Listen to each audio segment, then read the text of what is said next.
Assalamualaikum warahmatullahi wabarakatuh.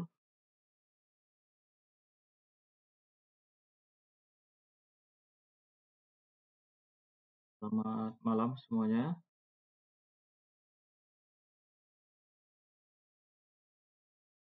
Baik ya, ini kita pertemuan yang ganti yang 25 November kemarin ya. Untuk PowerPoint-nya sudah bisa terlihat.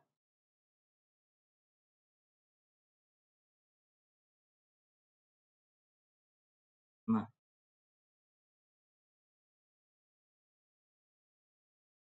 materi pembahasan kita tentang distribusi sampling dari mean ya.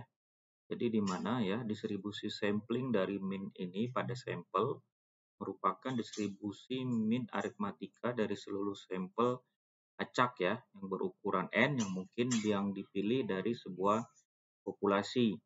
Nah, mean dan deviasi standar distribusi sampling mean misalnya jika sampling kita lakukan dengan pergantian atau populasinya tak terhingga maka rumus persamaannya ini ya. Nah, kemudian jika sampling dilakukan tanpa pergantian dari suatu populasi terhingga berukuran N besar maka persamaannya ini ya.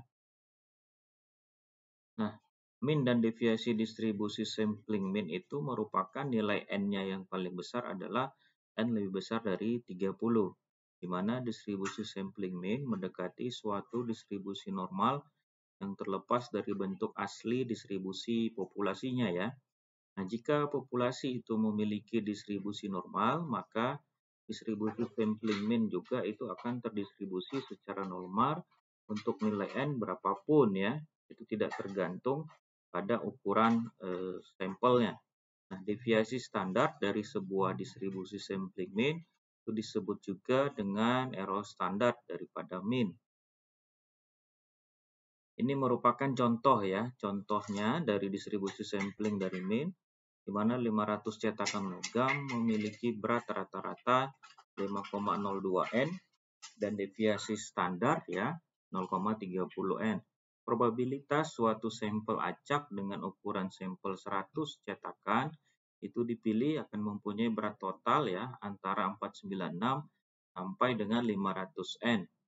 Sehingga dapatlah hasilnya dengan kita masukkan dalam persamaan 0,027. Jadi 100 sampel cetakan ya memiliki berat total 496 sampai 500 N jika rata-ratanya 4,96 sampai 5,00 N. Jadi dengan tabel distribusi normal ini hasilnya 21,64% ya. Nah, distribusi sampling dari proporsi ya ini merupakan dari seluruh sampel acak berukuran N yang mungkin dipilih dari sebuah populasi. Di mana ini rumus daripada jika probabilitas sukses populasinya adalah P sementara probabilitas gagalnya Q sama dengan 1 dan samplingnya tanpa pergantian dari populasi terhingga berukuran dari N besar ya. Nah, ini juga jika sampling kita lakukan dengan pergantian atau populasinya yang tak terhingga ya.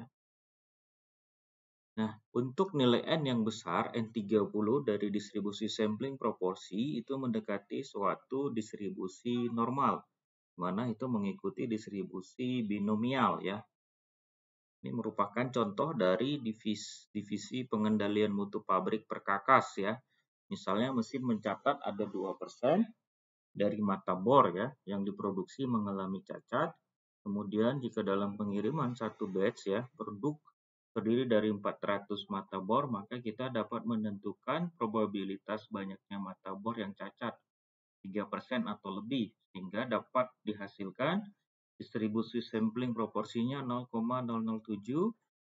Probabilitas mata bor yang cacat lebih dari 3% adalah 10,56% ya.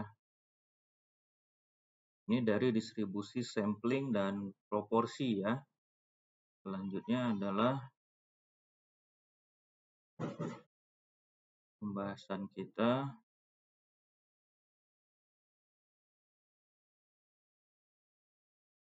pada tes hipotesis tentang mean dan proporsi ya. Jadi di mana hipotesis merupakan pernyataan tentang besarnya nilai dari parameter populasi yang kita uji.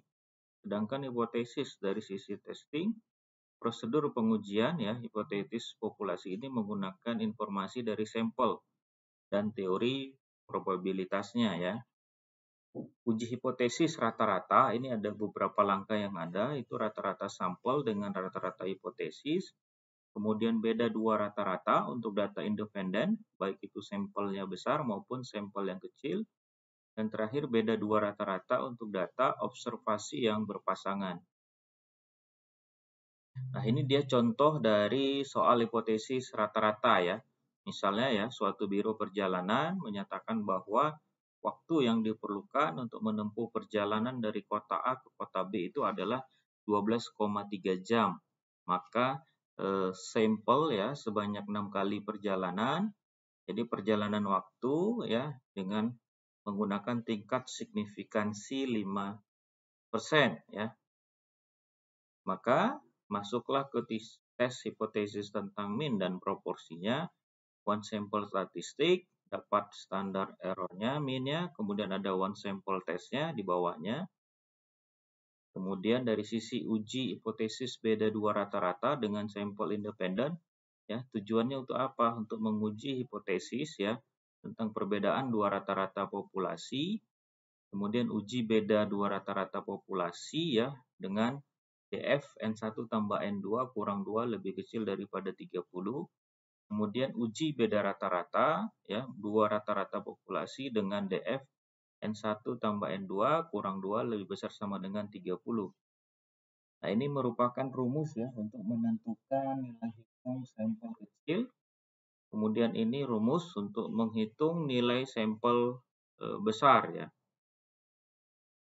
Di mana kita melakukan suatu prosedur pengujian hipotesis ya, ada analisis yang kita lakukan. Pertama kita harus melakukan rumusan hipotesisnya. Kemudian kedua nilai kritisnya dengan menggunakan tabel. Ketiga kita menghitung dengan rumus. Keempat melakukan suatu keputusan ya. A0 ditolak jika nilai hitung absolut lebih besar daripada nilai tabel absolut atau sebaliknya. Dan kelima adalah kesimpulan. Ini adalah prosedur kita jika melakukan pengujian hipotesis. Ini rumus ya untuk menentukan nilai hitungnya.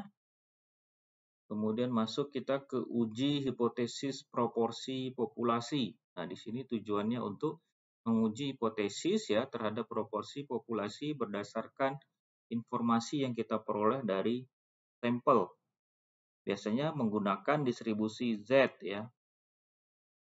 Ini langkah-langkah analisis yang dilakukan untuk pengujian hipotesis proporsi populasi. Itu ada rumusan hipotesis, kemudian ada nilai kritis, nilai hitung, keputusan, dan pada akhirnya adalah kesimpulan. Ini rumus ya untuk menentukan nilai hitungnya.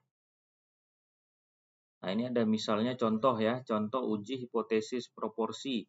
Misalnya suatu perusahaan jasa ya menyatakan bahwa 65% konsumennya itu merasa puas atas pelayanan yang diberikan. Nah, untuk membuktikan pernyataan ini dilakukan suatu penelitian dengan meminta respon dari konsumen.